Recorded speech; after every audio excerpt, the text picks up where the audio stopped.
আসসালামু আলাইকুম রহমতুল্লাহ। আশা করি আপনারা সকলে ভালো আছেন। আমি আলহামদুলিল্লাহ ভালো আছি।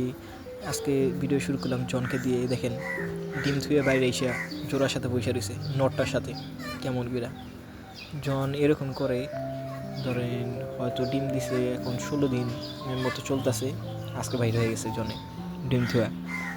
এই নিয়ে চাইবার হয়তো এরকম করলো, মানে ডিম দিছে কিন্তু বাচ্চা ফুটাইতে পারেনি। এবার ভাবছি যে জনকে আর বাক্সতে রাখবো না, খাঁচায় শিফট করে দেবো, যাতে আর বেশি লাড়াচাড়া না পড়ে। আশা করি এটা তাইলে ডিম ফুটাইতে পারবো। এই দেখেন বসে রয়েছে কীভাবে, আর কিছুক্ষণ পরপর ডানাগুলো কেমন করতেছে। অনেকদিন ধরে বসেছিল তো ডিমের উপর, নটের চেয়ে বেশি জনে বসে থাকে, এটার জন্য এরকম করতেছে। আর এই দেখেন আলহামদুলিল্লাহ একটা জিনিস, যে একটা মরিচ মানে বের হওয়া শুরু করছে। এই দেখেন হালকা একটু বাইরে হয়েছে, দেখানোর চেষ্টা করতেছি আপনাদের। আশা করি ইনশাল্লাহ একটা যেহেতু বেড়েছে আবার বাড়িব, সময় হয়ে গেছে।